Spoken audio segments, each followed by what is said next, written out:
Let us pray. Our Father, we thank you for your abundant blessings to our province and to ourselves. We ask you to ensure to us your guidance and the will to follow it. Amen.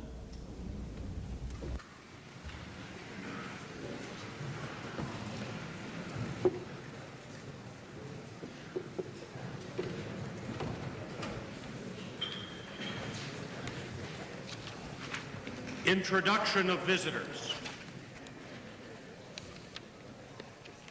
Presenting petitions. Reading and receiving petitions. Presenting reports by standing and special committees.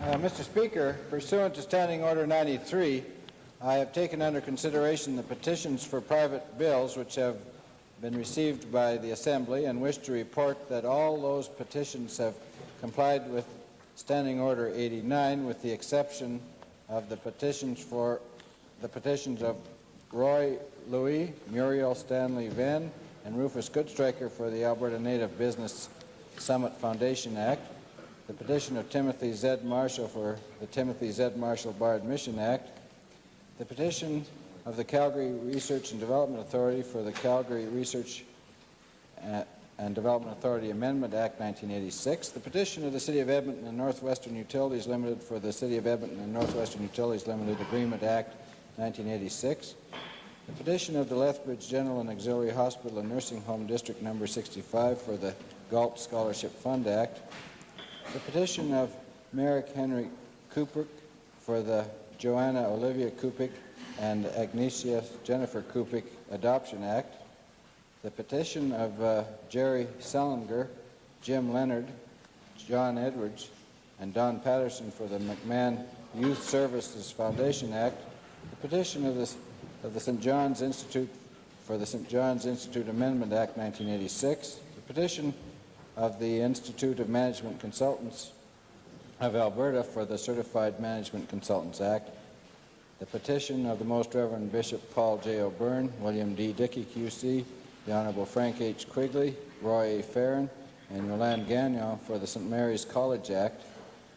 Mr. Speaker, the Private Bills Committee has had under consideration the question of those petitions which did not comply with the Standing Order 89 and recommends to the Assembly that the provisions of Standing Order 89 with respect to the deadline for completion of advertising be waived to permit those bills to be dealt with once the proper advertising has been completed. I request the concurrence of the Assembly in this recommendation.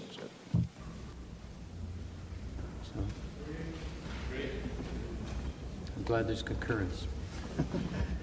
The Assembly agrees. Opposed, if any. Notices of motions. Introduction of bills. Tabling returns and reports. Mr. Speaker, I wish to table this afternoon the 1985 annual report of the Environment Council of Alberta, and I also wish to file with the Assembly two separate reports, one entitled the Oldman River Dam Preliminary Engineering Report, prepared by UMA Engineering Limited in association with Acres International Limited, and a second report titled the Oldman River Dam Economic Analysis, prepared by Marv Anderson and Associates Limited Economic Consultants. Mr. Speaker, I'd like to table the annual financial statement of the University Hospitals Board for the year ending March 31st, 1986. I'd also like to table the annual report for the calendar year 1985 of the Alberta Health Facilities Review Committee.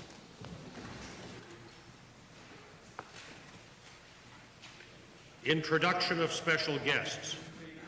Mr. Speaker, may I take this opportunity to introduce a former colleague of some of you and my immediate predecessor for the Highwood constituency. George Wolstenholme is with us today, and I would ask him to rise in your gallery and receive the warm welcome of the House.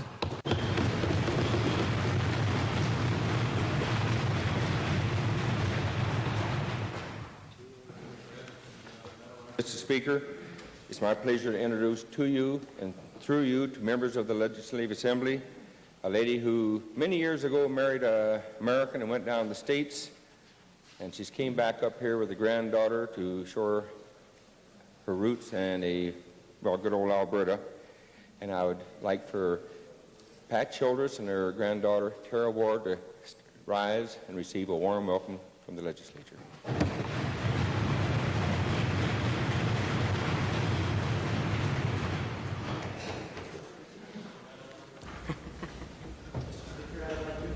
To you and through you to the members of this legislature, the members of the Counselors in Training Program, 12 students in grades 7 and 8, with the Day Camp Shalom in Meadowlarks Jewish Community League. They're here today with their instructor, Sarah Morgenstern. I would ask that they rise in the public gallery and receive the recognition of this assembly. Thank you.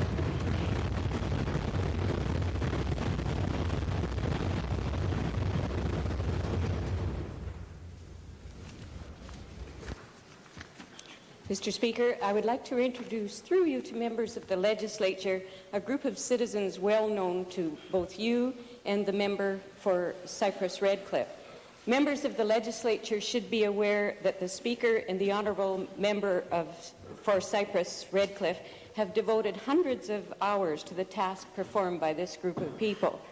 Mr. Speaker, the Social Care Facilities Review Committee plays an important role in ensuring the quality of facilities ranging from institutions to group homes to daycares, and hundreds of unannounced visits are made by these hardworking people each year, and their reports are valued by the government.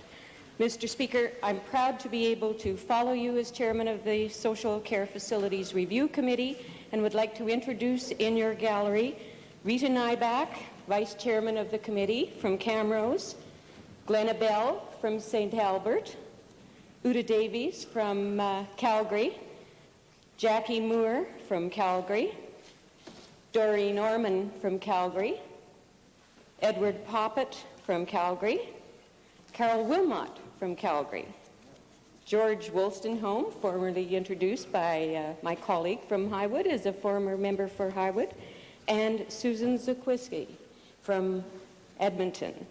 And our staff, Eleanor Stiles, Myra Colwell, and Kathy Velichko. Would honourable members please welcome the members of the Social Care Facilities?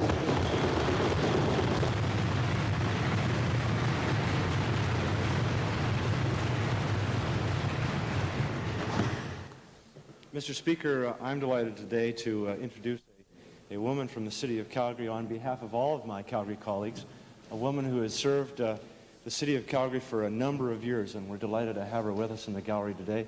I'd ask Alderman Barbara Scott to rise and receive the warm welcome of my colleagues in the Assembly.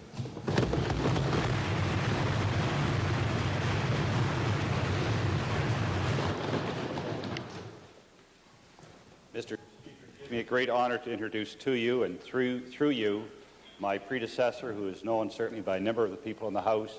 This is Sheila Embry, the first MLA for Calgary Northwest, who's in the Speaker's gallery.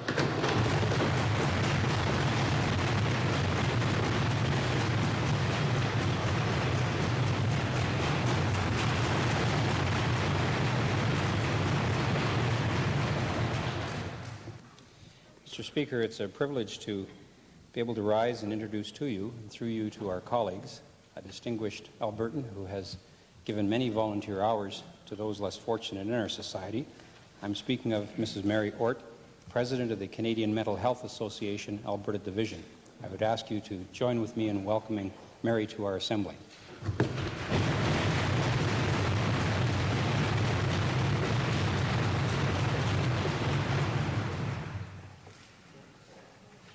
Ministerial statements. Oral question period.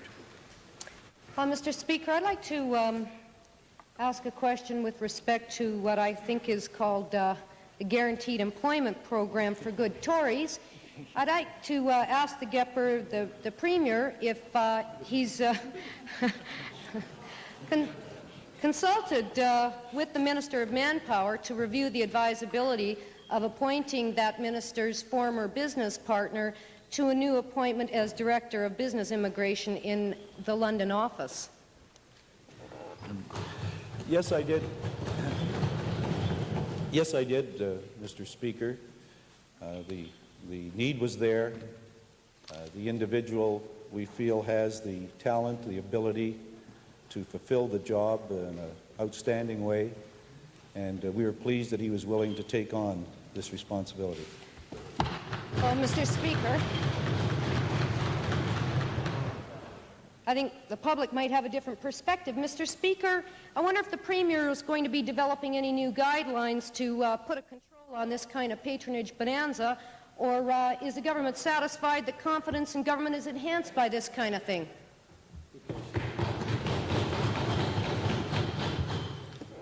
Mr. Speaker, I just don't understand the position being taken by the member. The opening was there. We had a responsibility to fill it. Then we looked for people with the capacity, the qualities to do that. And once they've accepted it, I hardly think they then need to be in some way attacked in the legislature. Oh, Mr. Speaker, then perhaps the Premier would clarify. Was there some kind of advertised objective for this post, or is this simply a matter of ministerial discretion? Mr. Speaker, there was a consideration given to a number of people, and this person was selected. A final supplementary, Mr. Speaker. Does a minister of manpower then have any old buddies, more buddies waiting in the wing for this program, or is it going to be extended to 136,000 unemployed Albertans too?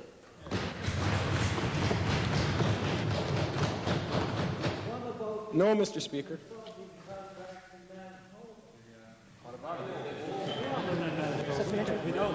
The member for Little Bow. Supplementary question either to the Premier or to the Minister of Manpower relative to the pay and the benefits derived therefrom in this position. Could the Minister or the Premier indicate what those benefits were and in the consideration? Yes, Mr. Speaker. The vacancy in the London office is a staff position, Director of Immigration Settlement Services. It's in the area of EO1 category, which is $40,000 to $50,000. I might say that I'm pleased that the individual saw fit to accept that job for that pay. Second main question. Speaker, I'd like to pursue a question which follows upon some responses we received in the Assembly yesterday from the Premier. I wonder if the Premier can indicate if the gas producers in Alberta have suggested to the government that it might be a good idea to start threatening to turn off the taps, so to speak, as a means by which we can bolster confidence in this province. Mr. Speaker, I have reviewed the answers which I gave yesterday in the legislature and then also outside of the legislature. In none of the discussion that we had was there any threats to turn off the taps. And I don't know how the honourable member is bringing that connotation to our discussion yesterday. Well, supplementary question, Mr. Speaker. I'm not going to dispute that point. Maybe we can get on with the real substance of the issue, and that has to do with deregulation, the context in which it was raised then. I wonder if the government can explain how it is that refusal to approve permits until certain provincial conditions are met is not an obstruction of the provisions of the natural gas deregulation, which is set to go forth on November 1st. Well, Mr. Speaker, we have a responsibility to live up to the legislation of this province and to the leases under which people obtain the right to extract resources in Alberta. And in the legislation and in those leases, we have the right to determine whether or not, first, it is surplus to the needs of the people of Alberta. And surely the honourable member isn't arguing that we should be selling the resource off and not protecting the future needs of Alberta. Secondly, the requirement is that it not be wasted. And it's clear from many decisions of the Energy Resources Conservation Board that when you sell a resource below its fair value, you are wasting it, and therefore we would be no longer living up to the responsibility which has been entrusted in us.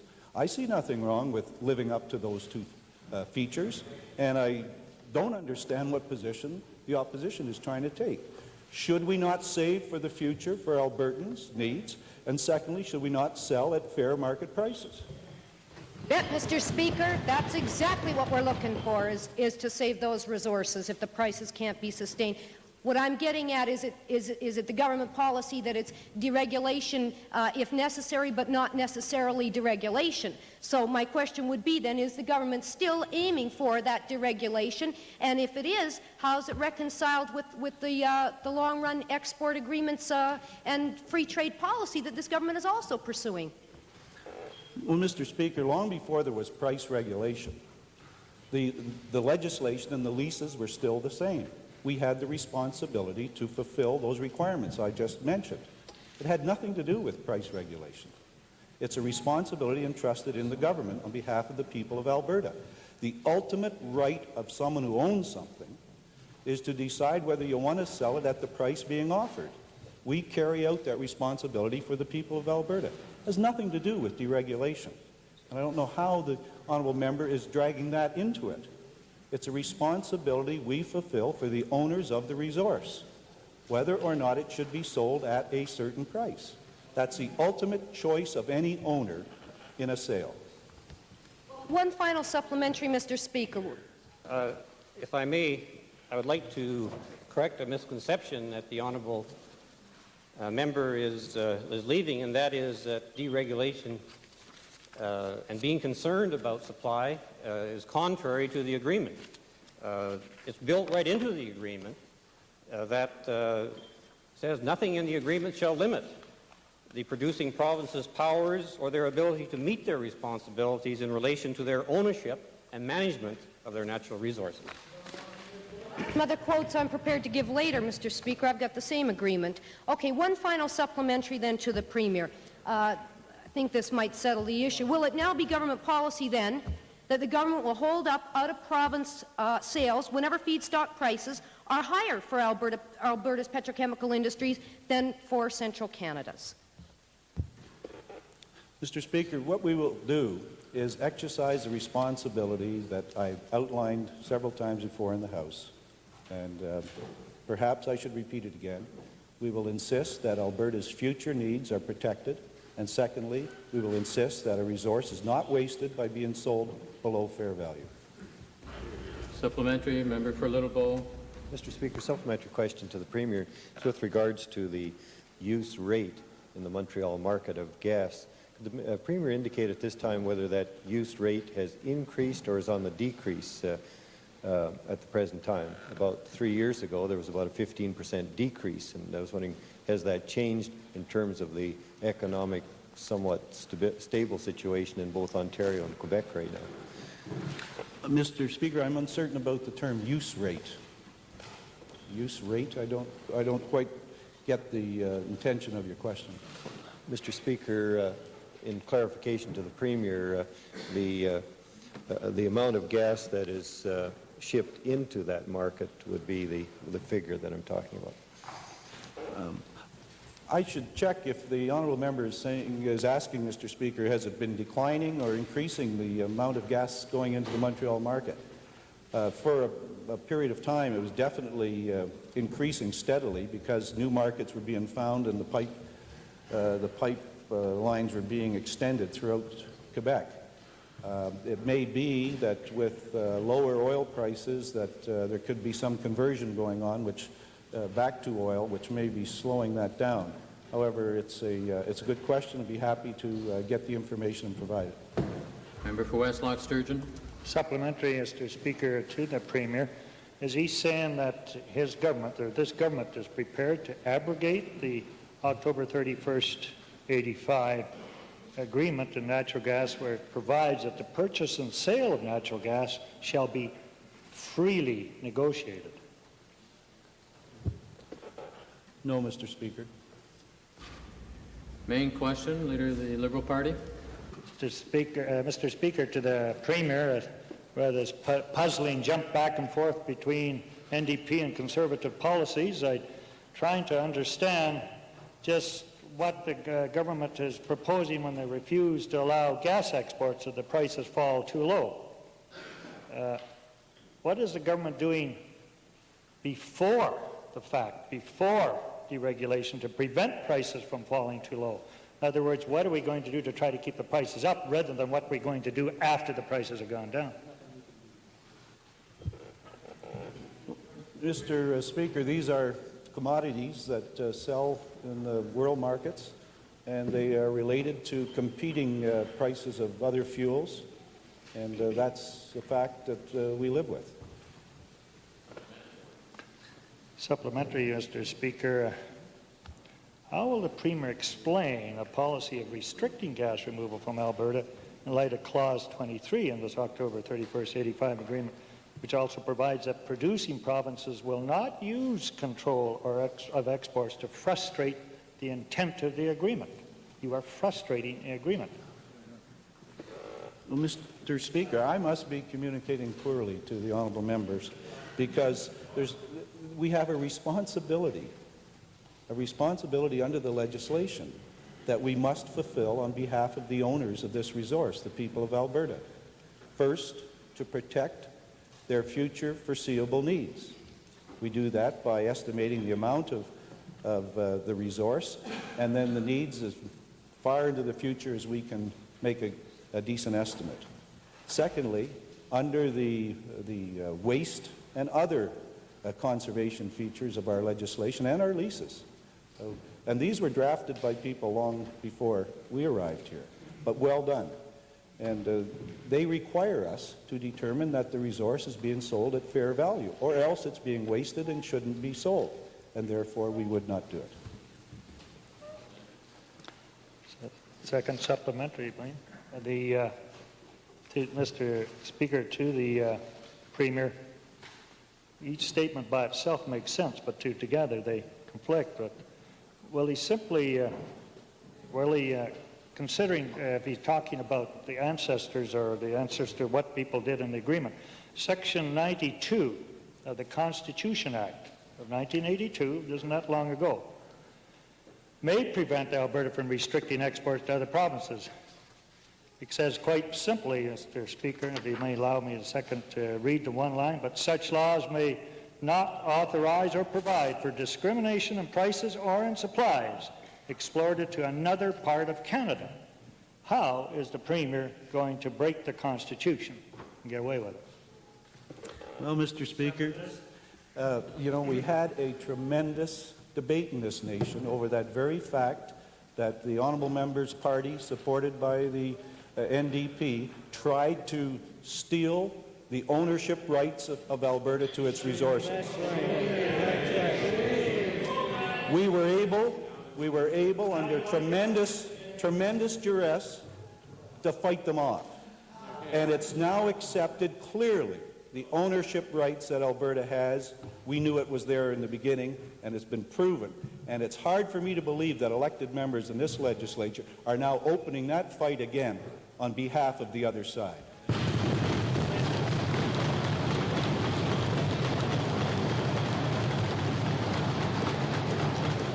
Final supplementary, Mr. Speaker, to the Premier. Admittedly, he was worried about stealing it, but nobody ever tried to give it away as you're doing now. Will the Premier simply agree that the government is now unhappy with the process of deregulation, the agreement that the government signed, they're unhappy with it, and they're looking for a way to rat out of it? To rat out of it? Let's see, great.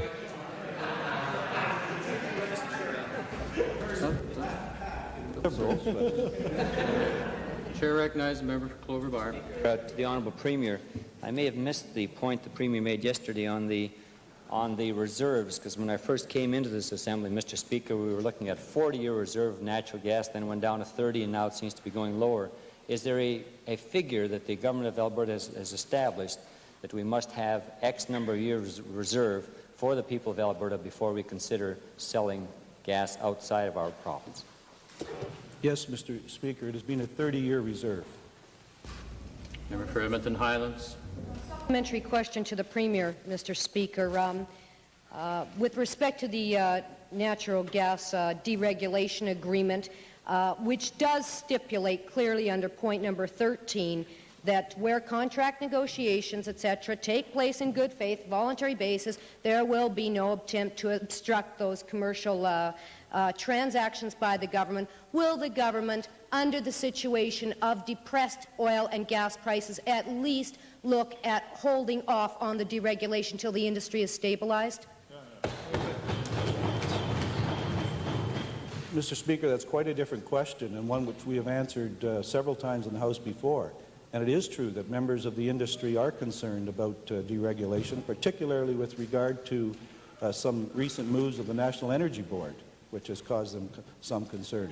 So the Minister of Energy and myself have said that, and I understand this was discussed with the Federal Minister of Energy yesterday as well, have said we will look into the concerns of industry to see if there is some overwhelming reasons why deregulation should not go ahead.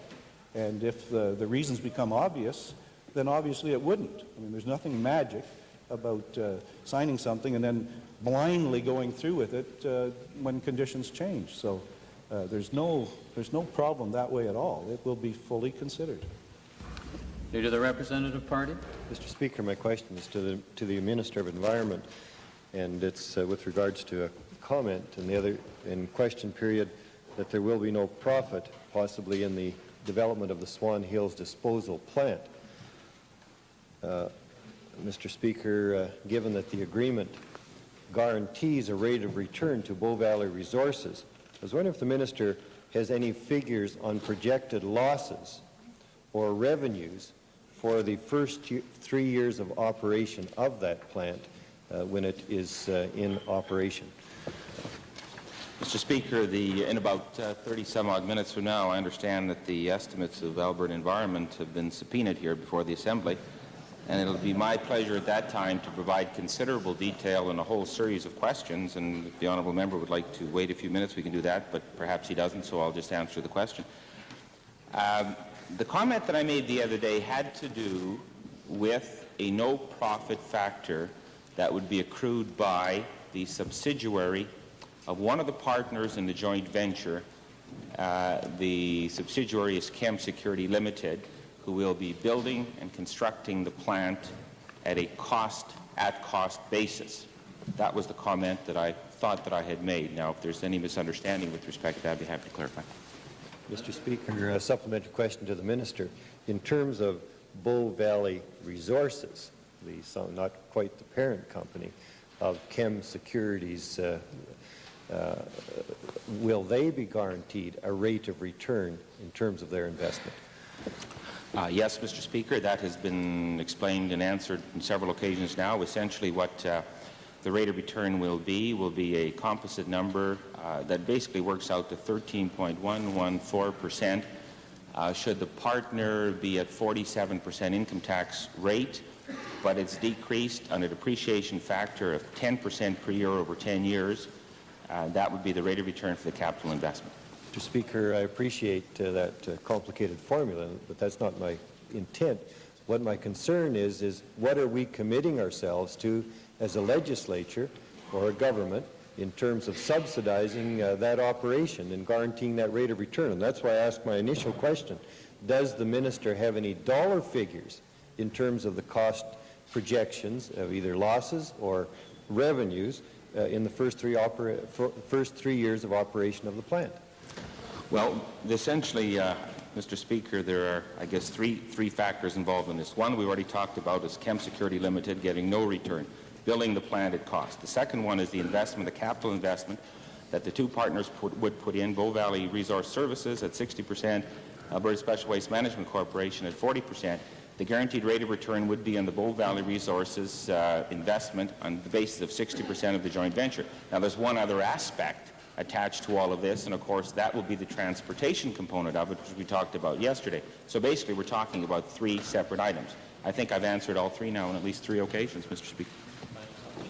Additional supplementary. Mr. Speaker, a final supplementary to the Minister. Would the Minister consider a review or an establishment of an independent review board to review this agreement prior to the finalization of that agreement, to assure us in this Assembly and Albertans that the sweetheart deal that seems to be evolving with Bow Valley Resources is a deal that is a good deal for Albertans, not just them? Mr. Speaker, the answer to that question is no. This matter has been debated in the Legislative Assembly of Alberta. Documents were agreed to in March of 1986. We live in a democracy. It just so happens that the elected representative for the constituency of Barrhead, basically in which this particular plant has to agree with, will give the assurance as the Minister of the Environment. There's no sweetheart deal. When I challenged the honourable member from Edmonton, Glengarry, several weeks ago to identify names and friends and associates, he failed to do that. I have none. I'm an independent MLA who will work on behalf of the protection of the environment and the improvement of the waste management system in this province. Sturgeon. Supplementary, Mr. Speaker, the word independence is as confusing as the word progressive conservative. In your statement that there was no profit made by the corporation or the group that's building the plant, and that things are at cost, isn't there a very handsome consulting fee paid up to Bow Valley Industries to run the thing? Well, Mr. Speaker, once again, and with your indulgence, I'd be happy to go through all of this, recognizing the three components to the whole one. Chem Security Limited is a wholly owned subsidiary. They will build the plant at no cost. Now, where Bow Valley Services would fit into this, they are a 60% owner of the joint venture. They are not getting a management fee because they own Chem Security Services Limited, to my understanding. And, Mr. Speaker, please, on the question of independent, when I use that phrase, that simply meant that I work for no one other than the people of the constituency of Barrhead and the people of the province of Alberta, and I have no outside interest in any business or any other place. Member for Edmonton Glengarry, final supplementary. Thank you, Mr. Speaker. Considering that the Woods-Gordon report estimated that it'll be 27% more expensive for BVRS to run the plant than for the government to run it through a Crown Corporation, would the minister be willing to admit that economically speaking, it would be much better for the voters of this province and the taxpayers to have the plant run by the Crown Corporation? Well, Mr. Speaker, the honourable member from Edmonton Glengarry is talking about something that was talked about several years ago. Bow Valley Resources Services is not running the plant. We have created a legal entity called a joint venture, which happens to have 60% ownership by one particular private entrepreneur, 40% ownership by the Alberta Special Waste Management Corporation, which is a Crown Corporation created by this legislature. The two groups will come together and each will have the same number of members on the board of directors, and there will have to be unanimous consent on all decisions made with respect to the direction given to Chem Security Services Limited and the operation of the plant. That is the existing situation on this day of July 1986. The Wood-Gordon proposal was one that's almost in fossilized times. Member for Calgary Mountain View, followed by the member for Edmonton Meadowlark. Thank you, Mr. Speaker. My questions are to the Minister of Energy. It's been estimated, conservatively estimated, that at least 20,000 of our fellow citizens who were once employed in the oil and gas industry have been laid off due to a collapse in energy prices. And I'm sure they were all anxiously watching the results of the meeting yesterday between the Minister and his federal counterpart. I'd like to know what concrete steps the Minister is able to announce today as a result of yesterday's meeting that will result in getting those people back to work. Well, Mr. Speaker, I'm glad the honourable member gives me the opportunity to indicate that I consider the first meeting I had with the new federal minister to be a good one, in that we spent some time reviewing the impact of the downward price in world oil has had on jobs and cash flow of industries in this province. We discussed, among other things, the natural gas deregulation, and in the short term, the incentives that we have put in place in this province to try to keep jobs in place over the short term. And then in the longer term, if world prices were to stay down, reviewed a number of options in a general way and agreed that we would discuss with industry and get together again before the end of the month to discuss them again. Well, Mr. Speaker, I'd like to know exactly what concrete steps this government is able to announce today that would help get people back to work and would prevent people who are presently facing unemployment in the oil and gas industry to keep them working in the industry. Well, Mr. Speaker, the honourable member must remember that it was June the 1st that we announced a number of incentive programs. In fact, the total number of incentive programs announced at that time, and also going back to April, total of some $700 million. During the same time period, the commitment on the part of the federal government has been approximately $210 million. The programs that we have put in place are such that considerable interest is shown, and I expect that most of those programs will be taken up well before the deadline. We expect that the federal government at this time should be removing completely the PGRT, and then following that to sit down and discuss with us options for the longer term. And in addition, the concern we have on their taxing the incentives that we have provided over the last number of months should also be removed. Mr. Speaker, the reason that these programs haven't been taken up by the industry is that many of them have to put their own money into these programs, which they're not able to do because of the pricing environment and cash flow problems. What concrete steps is this government taking to restructure their assistance programs so that they will result in people going back to work? Well, Mr. Speaker, certainly if people are going to participate, or the companies are going to participate in these programs, they have to put some of their own money. We're not paying the whole thing. The programs are such that the companies that apply have to apply after the work is done and after the contractor has been paid, and it's at that time the application would come forth. So it's not surprising at this stage that not a great number of applications have come in, but in discussions with industry people, there is a great deal of interest in the programs. In fact, workshops are being provided in Calgary for the industry to become more aware of those programs, and I feel confident that these programs will be taken up. Final supplementary, Mr. Speaker, to the Minister of Energy.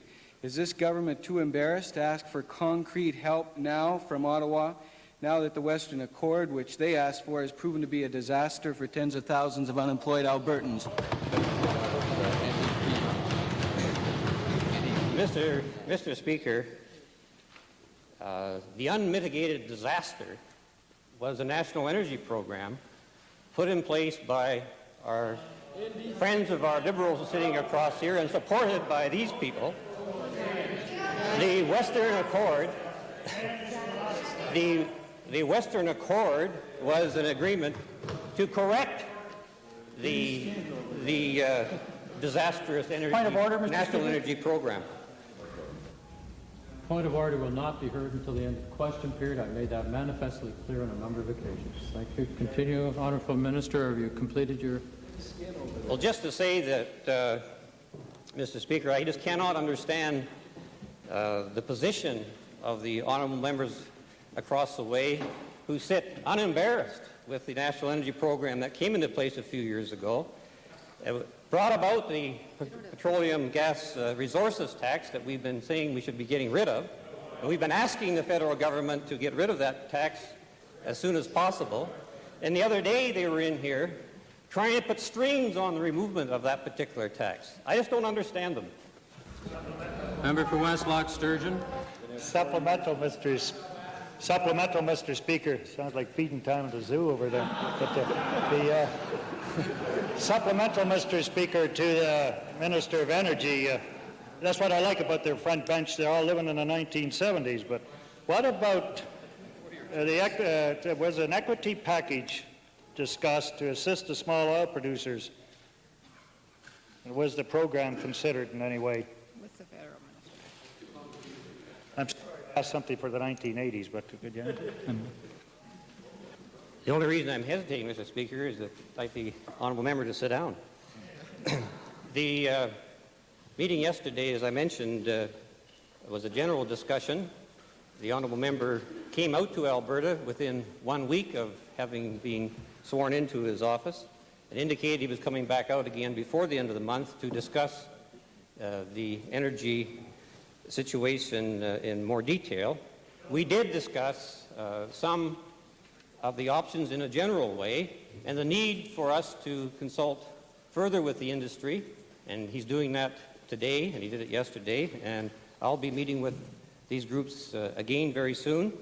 The IPAC group, for example, have indicated that they weren't ready to present us with their recommendations the last time we met, and we'll be making those presentations very soon. So it's a process of consulting with the industry, working with the federal government to see what we can do to address the longer-term problems if world oil prices stay low. Member for Edmonton Meadowlark, followed by the member for Clover Bar. Thank you, Mr. Speaker. My question is to the Premier. Since families and businesses in Alberta are having to tighten their belts these days, in many cases severely, I guess particularly those people who are lining up at food banks, can the Premier please tell the members of this legislature who in his government has been given the lead responsibility for cutting unproductive administrative and operating costs in this government?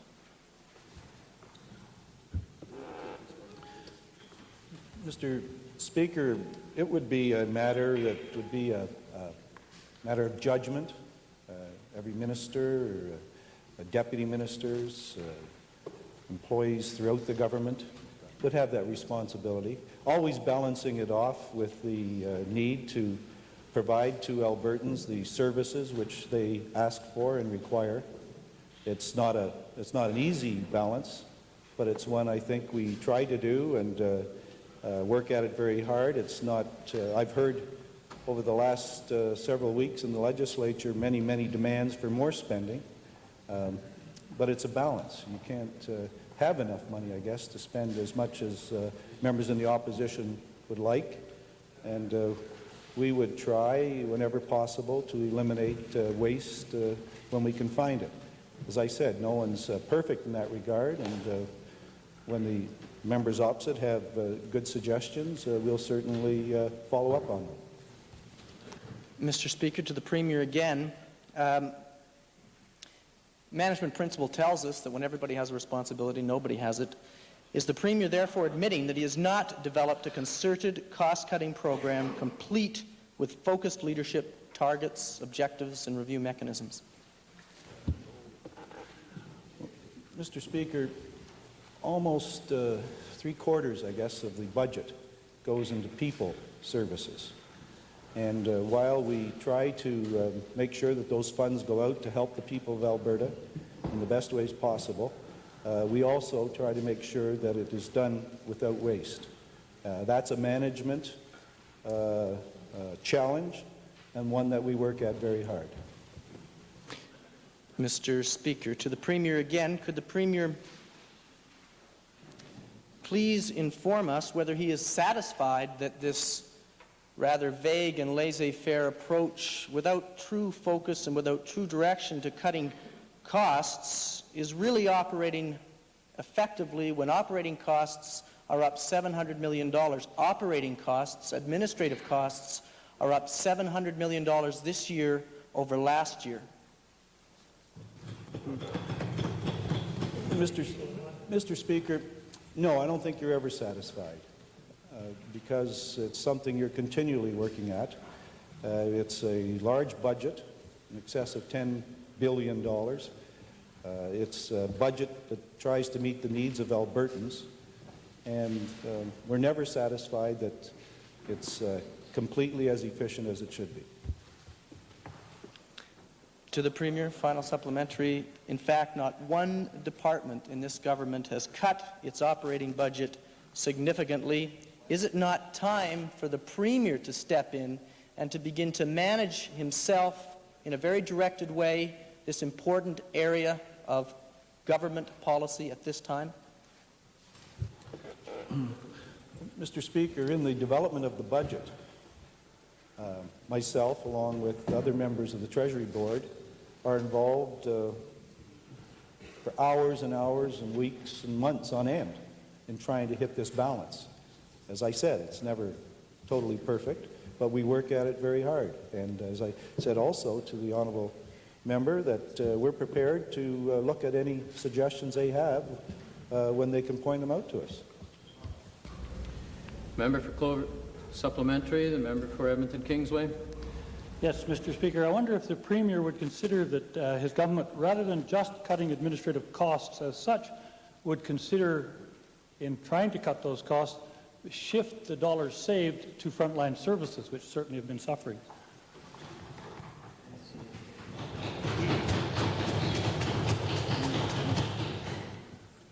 Mr. Speaker, that would always be considered. Member for Clover Bar, is this a supplementary or your main question? Main question, followed by the member for Edmonton Strathcona. Mr. Speaker, my question is the Honourable Minister of Social Services, and this has to do with Child Protection Registry.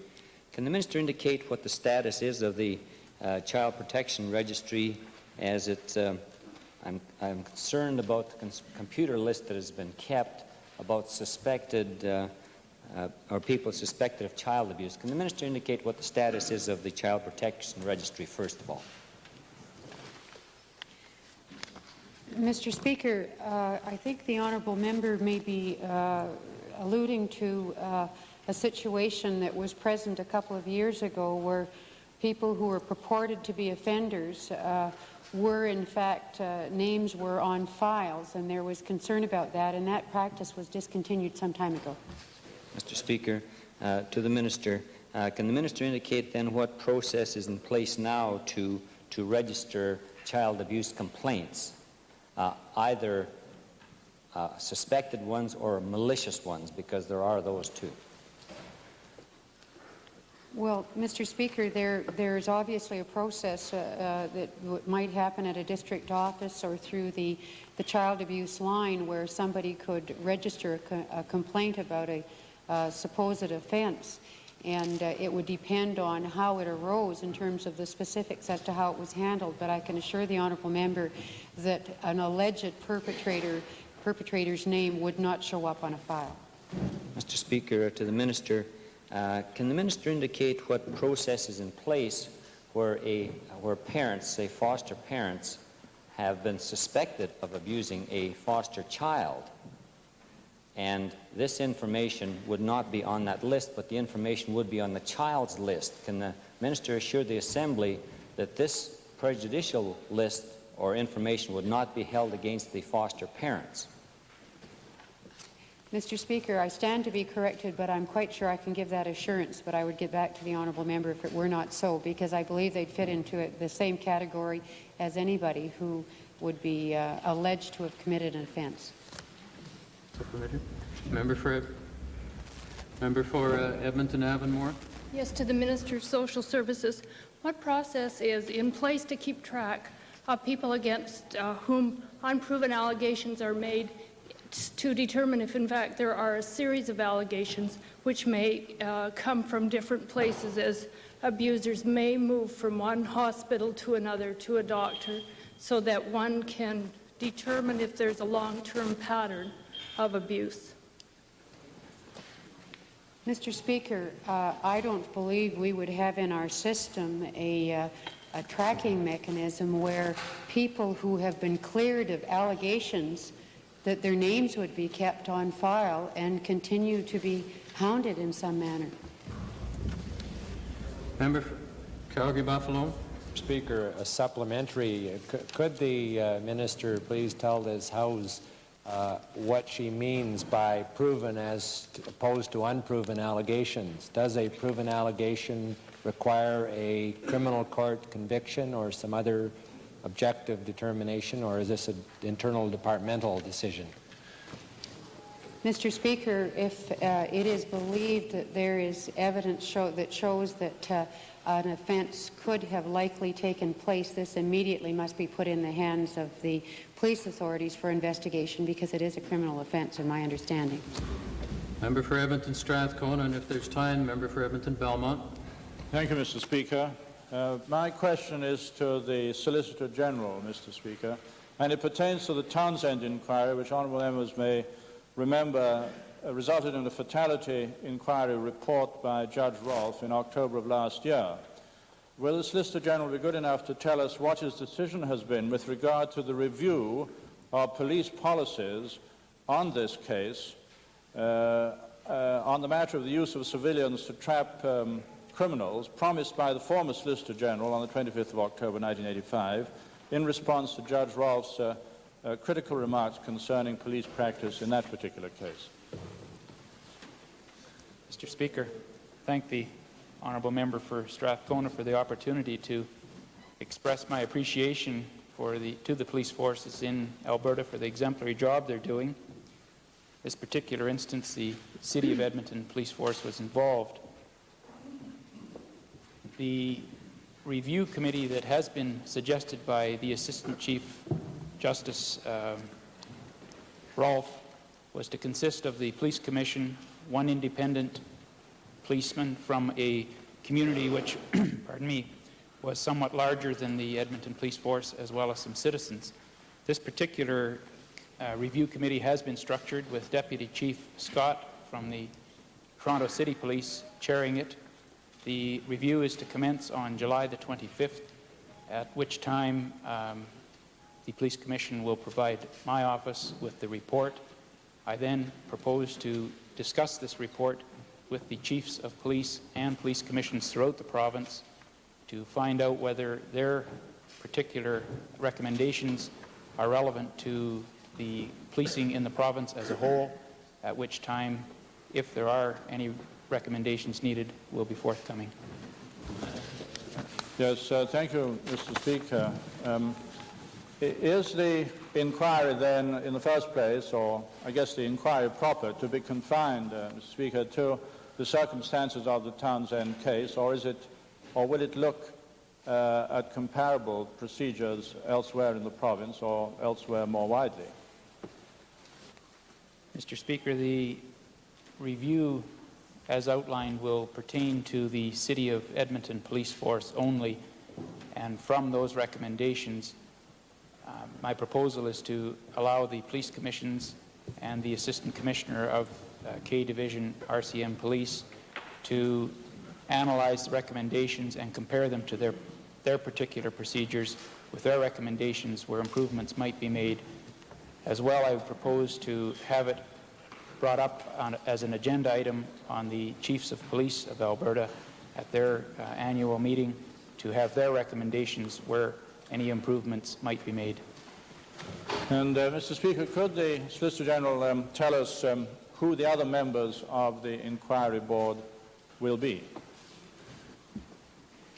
Mr. Speaker, it's the Deputy Chief Scott from the Toronto City Police, the members of the Edmonton Police Commission, who are John Butler, Julian Kaniski, Olivia Beauty, an ex-police commissioner, Mary Lobe, and Mr. Don Clark.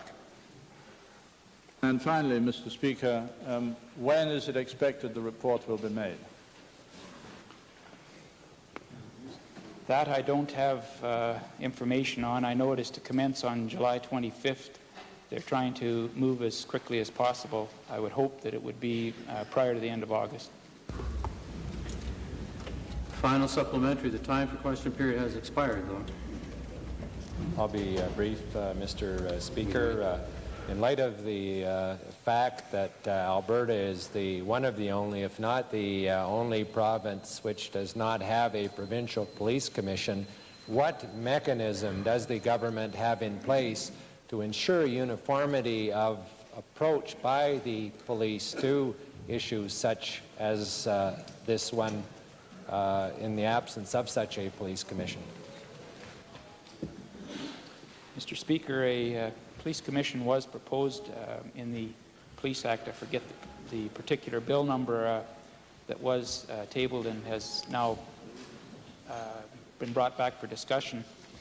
At this present time, there is not such mechanism as the honourable member for Buffalo, Calgary-Buffalo has expressed, and our mechanism is my office coordinating through the various other police commissions and forces.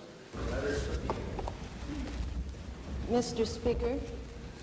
Excuse me, honourable members. The time for question period has expired. Before that had occurred, the chair had recognized the member for Edmonton Belmont, and I hope that the member will be willing to come back to us again tomorrow with the issue. Appreciate that. Orders of the day. Chair recognizes the Minister of Consumer and Corporate Affairs. Thank you, Mr. Speaker.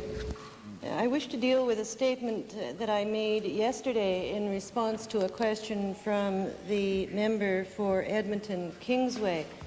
In reviewing the Blues this morning, Mr. Speaker, I noticed that I had used a turn of phrase which in parliamentary terms carries a certain implication. I do wish to say that I did not then intend, nor do I now intend, to say that the honourable member misled the Assembly, and I wish to withdraw that reference.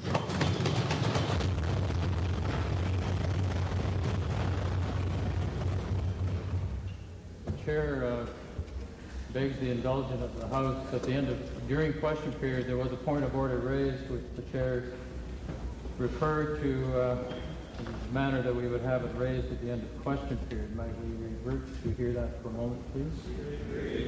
Member Prentice. The Chair appreciates the graciousness of the member. Orders of the day.